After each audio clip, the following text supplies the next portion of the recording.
नमस्कार। चलिए आज एक बहुत ही दिलचस्प विचार को समझते हैं। एक ऐसा विचार जो हमारे भाग्य और जीवन के रास्ते से जुड़ा हुआ है। क्या भविष्य पहले से लिखा हुआ है? ये एक ऐसा सवाल है ना जो शायद हम सबके मन में कभी ना कभी तो आता ही है। और आज का जो हमारा सोर्स मटेरियल है ना, वो इसका एक बहुत ही अलग, बहुत ही अनोखा जवाब देता है। तो इस गहरी बात को समझने के लिए ना हमें एक बहुत ही आसान से एक बेसिक से प्रिंसिपल से शुरू करना होगा। एक ऐसा प्रिंसिपल जिसे हम सब जानते हैं, कॉज एंड इफेक्ट, यानी कारण और उसका प्रभाव। देखिए, सोर्स की शुरुआत ही एक बहुत सिंपल सी बात से होती है। अगर कहीं एक पेड़ है तो इसका मतलब साफ है कि कभी न कभी एक बीज बोया गया होगा। बिल्कुल उसी तरह हमारे जीवन में जो कुछ भी हो रहा है, हर एक घटना वो किसी न किसी पिछले कारण का ही रिजल्ट है।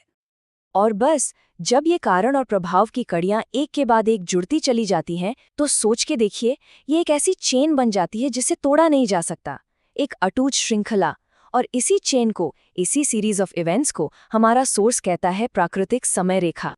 तो इस हिसाब से देखा जाए तो जीवन बिल्कुल एक नदी जैसा है ना, जो अतीत के कारणों से मतलब अपने सोर्स से शुरू होती है और फिर एक पहले से तय रास्ते पर बहते हुए अपने पूर्व निर्धारित भविष्य यानी समुद्र तक जा पहुंचती है।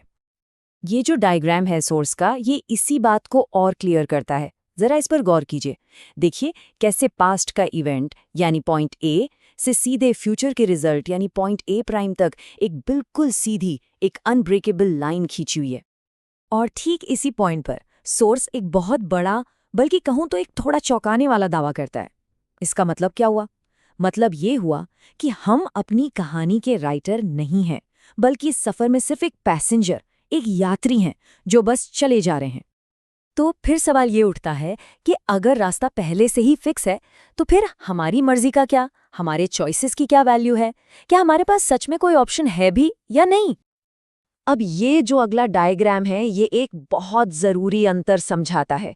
ये कहता है कि मंजिल तो सबकी एक ही है, ठीक है, लेकिन उस मंजिल तक पहुंचने का जो सफ़र है, जो एक्सपीरियंस है, वो बहुत बहुत अलग हो सकता है।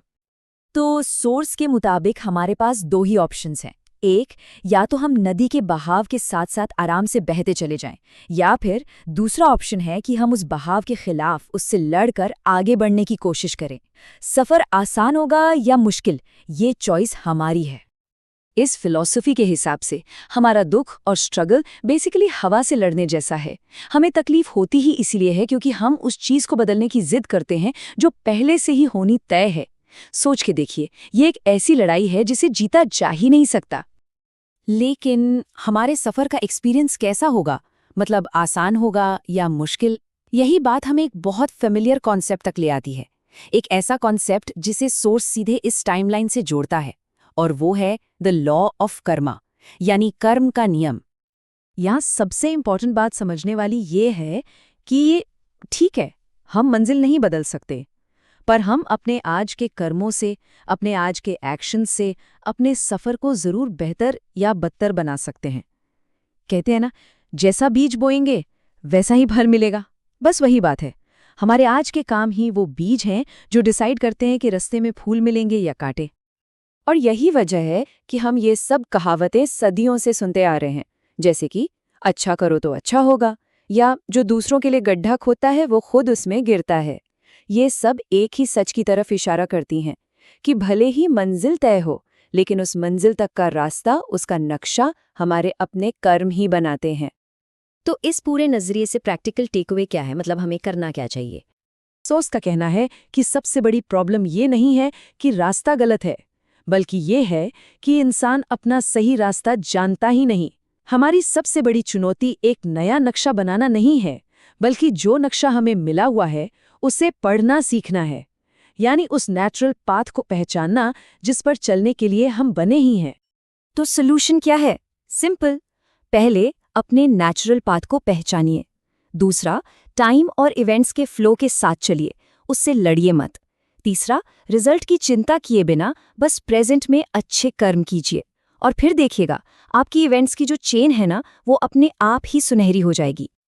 और सोर्स की ये एक लाइन इस पूरी फिलॉसफी का सार, इसका एसेंस बहुत खूबसूरती से बताती है। जो हो रहा होता है उसे होने दो, क्योंकि वही होना था। और आखिर में ये पूरा नजरिया हमें एक बहुत ही गहरी सोच में छोड़ जाता है, फ्री विल और डेस्टिनी के बारे में। सवाल ये है, क्या जीवन अपना रास्ता खुद बनाने का नाम है, या फिर उस रास्ते को ढूंढने का जो हमेशा से हमारा ही था? ये एक ऐसा सवाल है जिसका जवाब शायद हम सबको अपने अंदर ही खोजना होगा।